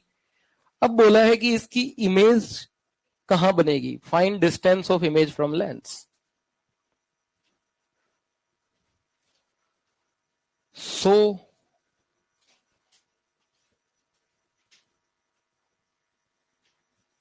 क्या हम यहां पर लेंस फॉर्मूला अप्लाई कर सकते हैं? 1/v माइनस 1/u 1/f वाला। क्या लेंस मेकर फॉर्मूला अप्लाई कर सकते हैं फोकल लेंथ के लिए? नहीं, कोई भी फॉर्मूला यूज नहीं होगा। फॉर्मूला तभी यूज होता है जब हमने लिखा भी था, जब लेंस के दोनों साइड मीडियम क्या हो। यहां तो एक तरफ है एयर, एक तरफ है वाटर। वाटर का रिफ्रैक्टिव इंडेक्स जानते हो ना, 4/3, और लेंस का भी म्यू दिया है 7/4। सो ऐसे केस में क्या करें? Basic method. Very good. क्या है वो बेसिक? बिल्कुल देखो यही है बेसिक, जो है ना उसको अच्छे से टाइट पकड़ लो, उसको मत छोड़ो, बेसिक पे जाकर के अटक जाओ बस। फिजिक्स तो बहुत बड़ी है, पहाड़, हाथी, हाथी का पैर पकड़ लो बस, बेसिक वो अपने आप कंट्रोल में हो जाएगा ठीक है। तो हम बेसिक पे टिके रहे। तो लेंस फॉर्मूला कैसे हमने किया था डिराइव? हमने लेंस फॉर्मूला किया था, 2 बार रिफ्लेक्शन कराया था, याद है? μ2/v कर्व सरफेस का फॉर्मूला लगाया था, ये सुनो, μ2/v minus μ1/u equal to वाला से आया v1, फिर उसको दूसरे के लिए इमेज माना, और चूंकि लेंस बहुत थिन है तो इन दोनों के बीच की डिस्टेंस क्या मानते हैं अपन? नेग्लिजिबल। बोलो ये सुनो। तो क्या हम वही काम यहां कर दें? बिल्कुल कर देंगे। तो कैसे करें? चलो करें, कि सोल्व कर सकते हो इसको, करें सोल्व। देखो अब लाइट रे जो आएगी सबसे पहले वो एयर से इसमें एंटर करेगी, तो पहले जो कर्व सरफेस का रिफ्लेक्शन होगा फर्स्ट, तो उसमें μ2 क्या होगा, μ1 क्या होगा? तो हम बेसिक से कर रहे हैं बिल्कुल, इसको कोई फॉर्मूला वॉर्मूला नहीं, बेसिक है कि हमारा 2 रिफ्लेक्शन कराएंगे हम, लेंस का फॉर्मूला नहीं लगाएंगे, वो वाला डायरेक्ट इमेज नहीं मिलेगी हमें, 2 बार में काम करना पड़ेगा तब इमेज मिलेगी। तो फर्स्ट जो है इसका रिफ्लेक्शन कराएंगे हम, फर्स्ट सरफेस जो है ना इसकी, फर्स्ट सरफेस रिफ्लेक्शन कराएंगे, तो उसमें कर्व सरफेस है वो स्फेरिकल, तो उसका फॉर्मूला लगेगा ये वाला μ2/v minus mu one by U equal to mu two minus mu one by R. बोलो म्यू टू क्या लें इसमें, म्यू वन लाइट रे आ रही है एयर से, म्यू टू जिसमें जा रही है, तो बोलो म्यू टू क्या होगा 7/4। कोई शक इसमें, mu one U U U U -24 mu two minus mu one, R हमें दिया है कितना, प्लस की माइनस लेंगे, बोलो लाइट राइट साइड जा रही है, राइट साइड इसका सेंटर, तो प्लस कितना आ गया, अभी यहां से सोल्व कर लो 21 आ गया पक्का। अरे वाह बहुत जल्दी सोल्व किया। चलो तो मैं मान लेता हूं कि सही सोल्व किया है, v इक्वल टू 21। अब क्या करें, अब क्या करें, अब ये लाइट रे यहां से किस पर जाएगी, इस पर जाएगी। अब ये तो यहाँ हमारी किस्मत अच्छी है प्लेन है, अगर ये भी कर्व होती तो फिर वापस म्यू टू बाई वी लगाते, तो प्लेन सरफेस का लगा दो डी आई बराबर, या फिर प्लेन के लिए भी क्या स्फेरिकल वाला लगता है क्या, प्लेन के लिए भी स्फेरिकल वाला लगता है क्या, बस शर्ते रेडियस को क्या लिख ले, तो वही लगा दे क्या इसमें। अरे बोलो, अब लाइट रे इधर जाएगी 7/4 से किस में जा रही है 4/3, तो म्यू टू क्या होगा इस बार 4/3, और म्यू वन क्या होगा, अरे बोलो, तो सेकंड रिफ्रैक्शन के लिए म्यू टू हो जाएगा 4/3 अपॉन वी, वी तो मेरे को चाहिए म्यू वन 7/4, यू यू क्या लेंगे 21, जो पहली इमेज है वो दूसरे के लिए ऑब्जेक्ट, लेकिन ये 21 तो यहां से आया ना पहली सरफेस के पोल से, हमें तो यहां से चाहिए दूसरी से, negligible, very good, equal to mu two minus mu one by R, वो कुछ भी हो, आर तो इनफाइनाइट है, तो ये यहां कुछ भी हो, ये तो पूरा टर्म क्या हो गया जीरो, कितना आ गया यहां से 4/3v इज इक्वल टू 7/12, तो v इक्वल टू कितना आ गया 60, यानी कि फाइनली ये इमेज कहां जाकर के मिलेगी रे, यहां से कितने पर मिलेगी 60, ये है फाइनल आंसर 60। तो समझ में ऐसे सवाल कर सकते हो क्या, जिसमें दोनों तरफ मीडियम अलग अलग हो, बोलो, अरे बोलो, हाँ।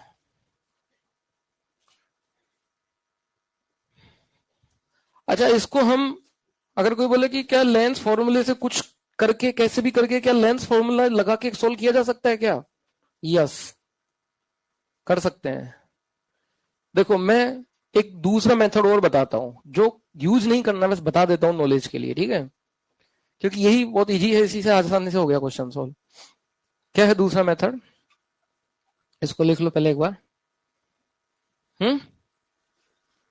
हो गया। देखो बच्चों सेकंड मेथड, इसमें क्या करते हैं हम सेकंड मेथड में, वो थोड़ा लेंदी पड़ेगा बट मैं बता देता हूं फिर भी, है ना। इसमें हम क्या करेंगे, जो लेंस है ना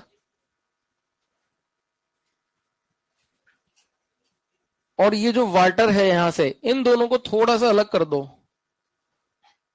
हल्का सा गैप मान लो, नेग्लिजिबल गैप मान लो, लेंस प्लस ये जो है इसको प्लेन सरफेस मान लो, प्लेन ही है मानना क्या, और इसके इधर जो वाटर है इसको अलग कर दो मीडियम को, वाटर को, और यहां नेग्लिजिबल गैप मान लो, नेग्लिजिबल गैप, नेग्लिजिबल गैप मानने से क्या होगा, नेग्लिजिबल गैप से क्या कोई डिस्टेंसेज में ज्यादा फर्क पड़ेगा क्या, नहीं पड़ेगा, लेकिन फायदा क्या हुआ, फायदा बहुत कुछ हो गया।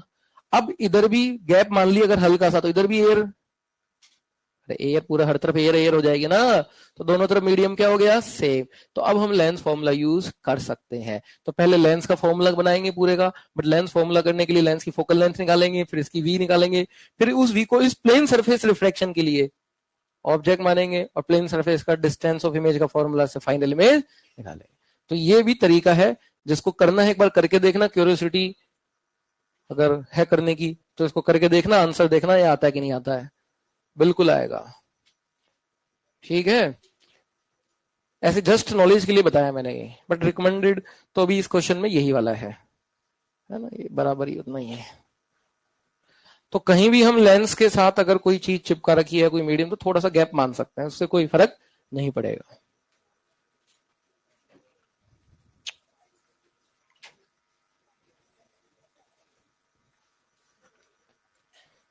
Okay done. नेक्स्ट क्वेश्चन लिखो तो फिर,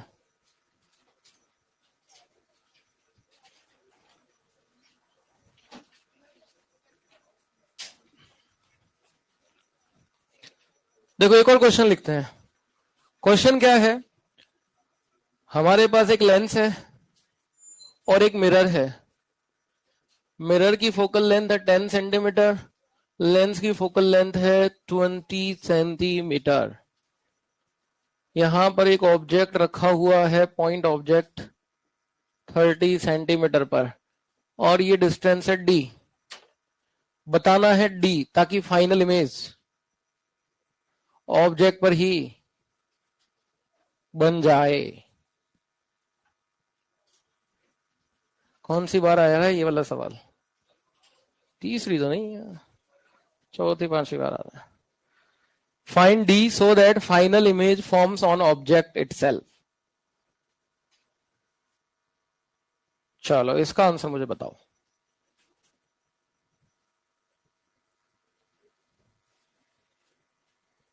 object itself.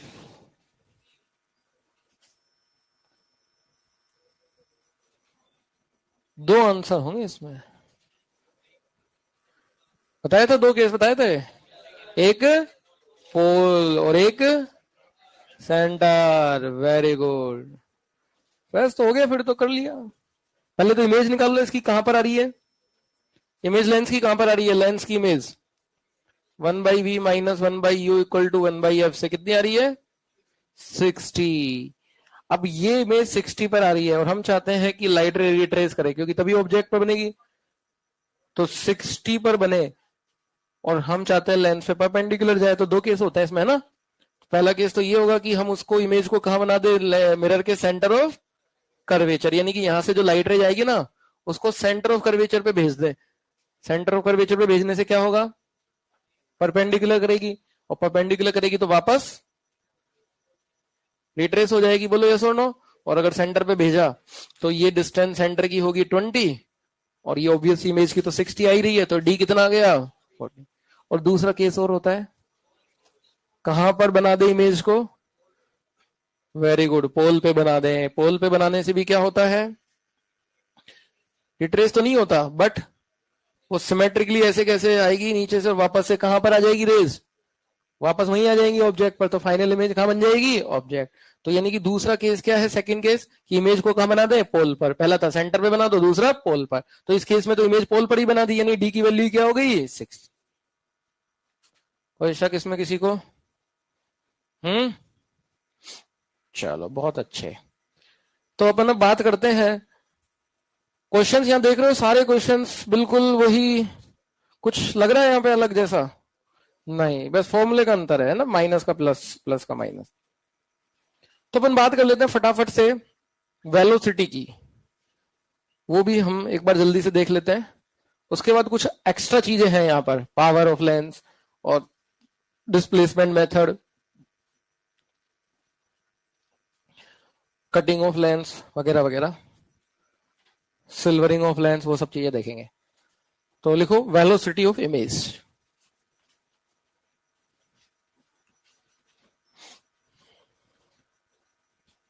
Velocity of image,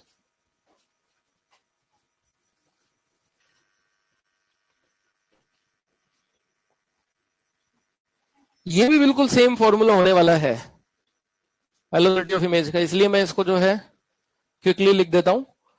velocity of image में भी हम दो ही केस बनेंगे यहाँ पर, एक एक्स डायरेक्शन में वेलोसिटी और एक वाई।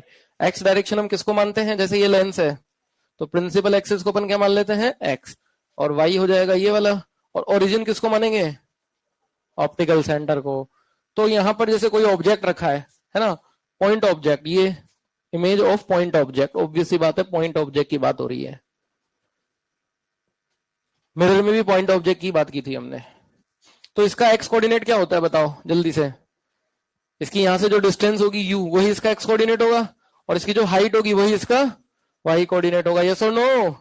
अब इसकी इमेज बन गई, इधर इधर कहीं भी बन गई, मान लो इधर बन गई इसकी इमेज, तो इमेज का एक्स कोऑर्डिनेट क्या होगा v, और वाई कोऑर्डिनेट क्या होगा एच आई। पता है ना सबको ये। अब फिर हमने दो केस बनाए थे, कौन कौन से दो केस। पहला case velocity along the principal axis, तो वो यहां भी मैं बना रहा हूं, case 1 velocity of image parallel to principal axis. या parallel to X axis, velocity of image parallel to principal axis और एक्स एक्सिस। ठीक है, तो इसमें क्या होता है, एक्स एक्सिस की velocity, velocity of image in X direction क्या होती है बोलो, वो होती है डी, उसका जो एक्स कोऑर्डिनेट का रेट ऑफ चेंज है वही एक्स डायरेक्शन की वेलोसिटी होगी, तो एक्स कोऑर्डिनेट क्या है इसका v, तो क्या होगी dv बाई dt। तो क्या होगा dv बाई dt, डिफरेंशिएशन करना पड़ेगा, और डिफरेंशिएशन तो हमने अभी किया आज ही, dv अभी उसमें क्या था ना ml में, क्या आया था डिफरेंशिएशन उसका dv बाई du, कितना आया था, डिफरेंशिएशन किया था ना लेंस फॉर्मूले का, डिफरेंशिएशन ऑफ लेंस फॉर्मूला, तो वो आया था अपना अभी थोड़ी देर पहले ही आया था, dv बाई du बराबर कितना आया था, m स्क्वायर आया था ना, तो dv du को इधर भेज दें, तो dv बराबर m स्क्वायर du, दोनों तरफ dt से डिवाइड कर दें, तो ये आ गया नहीं आया, और यही तो मेरे को चाहिए dv बाई dt, यही तो क्या है, यही तो क्या है, dv बाई dt ही तो क्या है, velocity of image in x, m square, और du बाई dt क्या है, du बाई dt क्या है, उसका जो u है उसका रेट ऑफ चेंज, u मतलब x डायरेक्शन की डिस्टेंस का rate of change, velocity of object in x। क्या मिरर में यही फॉर्मूला था क्या, नहीं ये नहीं था, माइनस था, और यहाँ क्या है प्लस। इससे क्या पता चलता है कि हमेशा इमेज और ऑब्जेक्ट की वेलोसिटी सेम डायरेक्शन में होती है, और बच्चों वहां माइनस होता था, इसका मतलब वहां ऑब्जेक्ट और इमेज की वेलोसिटी अपोजिट में, जैसे ऑब्जेक्ट इधर जा रहा है तो इमेज इधर, जबकि यहाँ क्या होगा, अगर ऑब्जेक्ट आगे की तरफ जा रहा है ऐसे, तो ये भी किधर जाएगी आगे, लिख लो इसको। और अगर लेंस भी चलने लगे, जैसे मिरर चलने लगे वैसे, इफ लेंस ऑल्सो मूव, तो ये लेंस के रेस्पेक्ट में लिख देंगे, लेंस को रोक देंगे, तो ये वी आई को क्या लिख देंगे, V I L X, velocity of image with respect to lens, और यहां पर भी वेलोसिटी ऑफ ऑब्जेक्ट को क्या लिख देंगे, velocity of object with respect to lens, V I minus V L in x.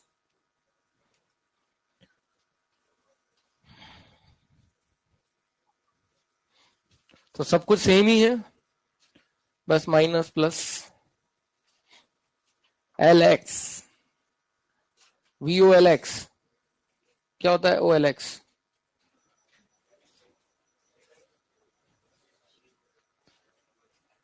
V O L X minus V L X, velocity of object in X minus velocity of lens in x.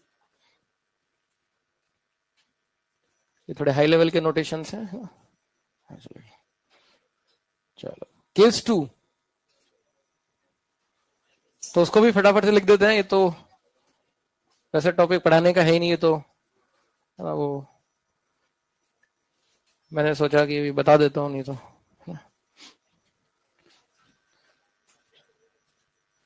Case 2 लिखो। Okay, case 2, velocity of image perpendicular to principal axis, perpendicular, perpendicular मतलब कौन सी direction, Y, और मुझे Y direction का बता सकते हो मुझे क्या होता है, मिरर वाला ही बता दो चलो, वाई डायरेक्शन का velocity M D H O by D T plus H O into, बहुत बढ़िया, तो वही यहाँ छाप लो, वही कॉपी कर दो, इधर कर दो, वाई डायरेक्शन का क्या, वाई डायरेक्शन का वेलोसिटी वो ये होता है ना M equal to H I by H O, तो एच आई हो जाएगा एम इंटू एच ओ, इसको डिफ्रेंशिएट कर लो, डिफ्रेंशिएट बोथ साइड, तो D H I by D T हो जाएगा क्या, D H I by D T is equal to M D H O by D T plus H O into, खत्म, ये आ गई वाई डायरेक्शन की velocity, ये लो हो गया काम खल्लास। यहां पर D H I by D T क्या है, यहां पर D H I by D T क्या है, D H I by D T क्या है, यहां पर हाइट का रेट ऑफ चेंज, और हाइट का रेट ऑफ चेंज जो होगा वो किस डायरेक्शन में आएगा, वाई में, वाई में चलने से ही तो हाइट चेंज होगी ना, तो ये क्या है velocity of image in Y, और डीएचओ बाई डी टी क्या है? Rate of change of height of object. तो rate of change of height of object क्या होगी? Velocity of object in Y. तो ये हमारा यहां से आ जाएगा velocity of image in Y. खत्म। बिल्कुल बिल्कुल बिल्कुल, D M by D T, very good, याद है, मैंने वहां डिफरेंशिएशन करके बताया था, इसलिए मैं यहाँ नहीं बताऊंगा, खुद से करो।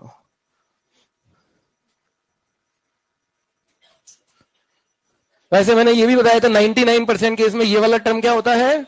जीरो, तो इसकी जरूरत ही नहीं पड़ती, इसलिए जनरली ये पढ़ाया भी नहीं जाता, देख लेना इसको, बहुत कम पढ़ाते हैं इसको।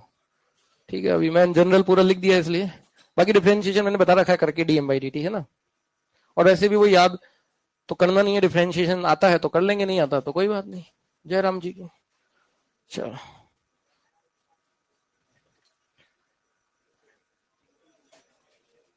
बस हो गया काम।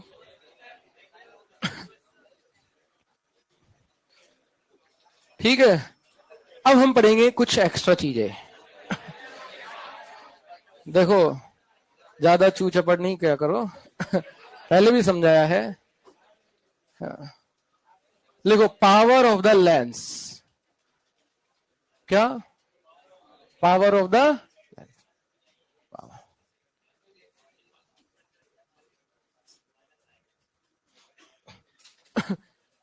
इसके क्वेश्चन में नहीं ले रहा हूं क्योंकि वो कोई मतलब नहीं है उसको लेने का, है ना कोई सेंस नहीं है।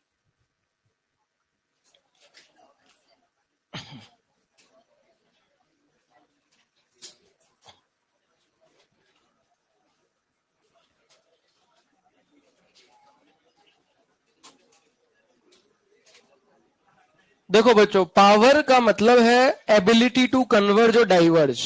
लिख लो पहले, ability of a lens to converge or diverge the light rays is called its power.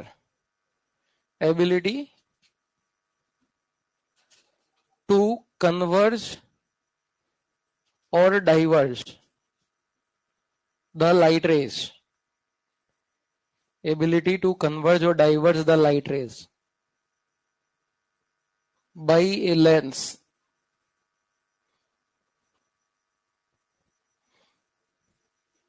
is known as its power. जैसे अभी बहुत सारे स्टूडेंट्स लेंस यूज करते हैं अपने, नहीं करते? तो उसमें एक पावर होती है, अपन ने सुना होगा, पावर है ना, नंबर होता है चश्मे का, पावर होती है वो। जैसे किसी का -0.5, -1 ऐसे होता है ना, माइनस में होता है। माइनस मतलब उसका जो है डाइवर्जिंग लेंस यूज करते हैं ज्यादातर सब। पॉजिटिव नंबर तो बुढ़ापे में आता है वो, है ना अभी वो पढ़ेंगे, वो टॉपिक भी आएगा आई डिफेक्ट वाला यहाँ पे। तो पावर का मतलब एबिलिटी टू कन्वर्ज, मतलब क्या है? जैसे ये लेंस है, अब ये कोई लाइट रे आ रही है, लेट से पैरेलल लाइट रे आ रही है, उसको जितना ज्यादा कन्वर्ज करेगा ना उतनी ज्यादा पावर है। जैसे मान लो ये लेंस है, इसने इसको कुछ कन्वर्ज कर दिया, मतलब ऐसे ये सीधी जा रही थी, इसको ऐसे मोड़ दिया, यहाँ पर घुमा दिया। अब एक लेंस है, उसने इसको, ठीक है, थोड़ा कम कन्वर्ज कर पाया, मतलब ऐसे जा रही थी, थोड़ा कम कर पाया कन्वर्ज, कम कन्वर्ज किया, तो ये लाइट रे आगे जाके मिलेगी। अरे बोलो, यानी इसका फोकस और इसका जो फोकस होगा, फोकल लेंथ, इनमें से किसका फोकल लेंथ ज्यादा है? इसका। मतलब जिसने कम कन्वर्ज किया है उसकी फोकल लेंथ क्या है? ज्यादा। और जो ज्यादा कन्वर्ज करेगा उसकी फोकल लेंथ कम। मतलब उसकी जो एबिलिटी है कन्वर्ज करने की, अगर वो ज्यादा होगी तो फोकल लेंथ क्या होगी? कम। यानी ज्यादा पावरफुल लेंस है तो फोकल लेंथ क्या होगी? कम। यानी फोकल लेंथ कम होगी तो पावर ज्यादा। तो क्या हम कह सकते हैं पावर इज डायरेक्टली, नहीं, inversely proportional to focal length? बोलो यस और नो। जितना कम फोकल लेंथ होगा हम कहेंगे उतनी ज्यादा, और प्रोपोर्शनल को हटाने के लिए कांस्टेंट आएगा, तो वो यहाँ पर म्यू एस यूज कर लिया जाता है, सराउंडिंग का म्यू। ठीक है, कांस्टेंट यूज करना है कुछ भी, म्यू एस यूज किया जाता है। तो ये होता है पावर ऑफ लेंस। डाइवर्जिंग में क्या होगा? डाइवर्ज करेगा तो फोकल लेंथ नेगेटिव होगी, तो पावर भी क्या होगी? नेगेटिव। इसकी यूनिट जो होती है, हाँ, या तो मीटर इनवर्स, क्योंकि म्यू का तो कोई यूनिट नहीं है ऐसा यूनिट में, फोकल लेंथ को मीटर लिखेंगे तो 1/मीटर, मीटर इनवर्स, या फिर इसको डायोप्टर भी बोलते हैं, डायोप्टर। तो जो पावर हम बोलते हैं ना चश्मे का, जैसे हमने बोला कि -0.25 है, या -0.5 है, या -1 है, तो उससे फोकल लेंथ पता कर सकते हो आप लेंस की। जैसे किसी का पावर है -0.5, म्यू सराउंडिंग तो 1 ही हो गया, एयर है, तो ये किसी का अगर 0.5 है तो उसका फोकल लेंथ कितना होगा, 1/0.5। 1/0.5 का मतलब हो गया, ये मीटर में आएगा, लेकिन सेंटीमीटर में करेंगे तो कितना आएगा 1/0.5 का, पावर अगर 0.5 है तो 200 सेंटीमीटर। कितना, 200। पावर जितनी ज्यादा होगी फोकल लेंथ उतनी कम होगी। एक्चुअली वो बताएंगे भी, आई जब पढ़ेंगे तब ऐसा क्या होता है उसमें, उस समय समझेंगे। अच्छा ठीक है। अब ये जो पावर है, इसमें एक चीज हम देख रहे हैं कि पावर जो है ना, वो पॉजिटिव होगी किसके लिए, कन्वर्जिंग के लिए, है ना, ये ध्यान रखना है। और ये नेगेटिव होगी किसके लिए, डाइवर्जिंग के लिए।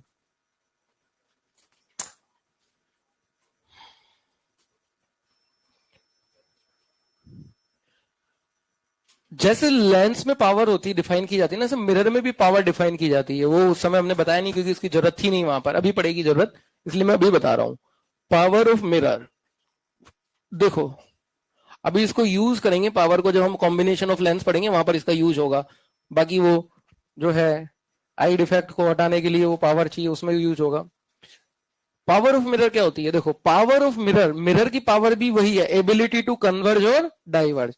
जैसे ये वाला लेंस मिरर है, ये वाला जो है, ये इसको ऐसे, अच्छा ये कौन सा मिरर है, ये वाला कॉनकेव है, लेकिन ये कन्वर्जिंग डाइवर्जिंग के हिसाब से कौन सा है, कन्वर्जिंग या डाइवर्जिंग, कन्वर्जिंग, क्योंकि ये बीम आ रही है, इसको ऐसे कन्वर्ज कर रहा है ना एक पॉइंट पर। और ये वाला मिरर कौन सा है, जैसे ये बीम आ रही है, इसको ये क्या कर रहा है, फैला दे रहा है ऐसे ना, मिला थोड़ी रहा है, फैला दे रहा है। अरे ये सुनो, तो ये कौन सा मिरर है, कॉनकेव तो है लेकिन कन्वर्जिंग के हिसाब से कन्वर्जिंग। और ये, तो यहां पर क्या है कि कन्वेंशन है, साइन कन्वेंशन कह लो इसको, कि कन्वर्जिंग की पावर पॉजिटिव होती है और डाइवर्जिंग की पावर नेगेटिव। तो यहां पर पावर जो होता है मिरर का, उसका फॉर्मूला जो होता है power of mirror equal to, वो भी एफ के ही है, कि जितना ज्यादा कन्वर्ज करेगा उतना फोकल लेंथ कम होगी। तो ये भी इनवर्सली प्रोपोर्शनल होता है, बट यहाँ जो प्रोपोर्शनलिटी कांस्टेंट है 1 रखते हैं हम, एफ एम, या म्यू एस नहीं है, क्योंकि रिफ्रैक्शन में ही म्यू का रोल है, क्या रिफ्लेक्शन में म्यू का कोई रोल है, नहीं है। तो इसको लिखते हैं 1/Fm, लेकिन विद माइनस, कन्वेंशन के कारण। क्या कन्वेंशन के कारण, कि कन्वर्जिंग का पावर कैसा होना चाहिए, पॉजिटिव। और ये पॉजिटिव तभी होगा जब मैं माइनस लगाऊंगा, क्यों, क्योंकि ये है कॉनकेव, और कॉनकेव का फोकल लेंथ होता है नेगेटिव। तो मैंने अगर माइनस लगा दिया तो माइनस माइनस मिलके क्या हो जाएगा, प्लस। तो इससे हमें ये पता चल रहा है कि ये जो कॉनकेव मिरर है जो कि कन्वर्जिंग होता है, कॉनकेव मिरर कैसा होता है, कन्वर्जिंग, तो उसकी पावर कैसी होगी, पॉजिटिव। और ये जो है हमारा कॉन्वेक्स मिरर जो कि डाइवर्जिंग नेचर का होता है, इसकी पावर हो जाएगी नेगेटिव।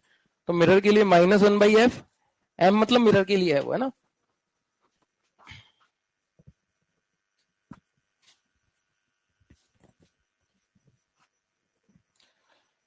और इसके लिए μs/F, ठीक है।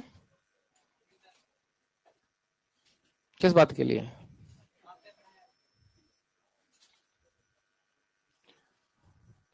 वो तो क्या बोलूंगा।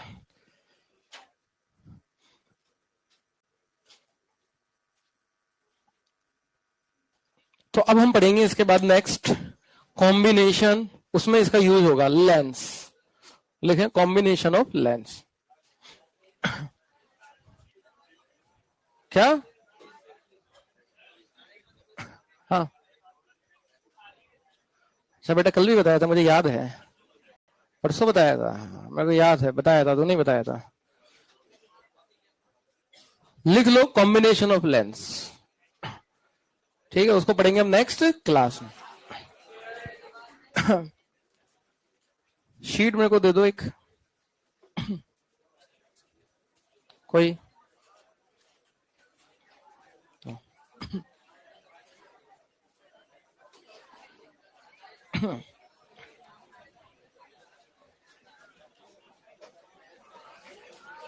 ठीक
है, चलो कल देंगे जेई मेन और एडवांस में।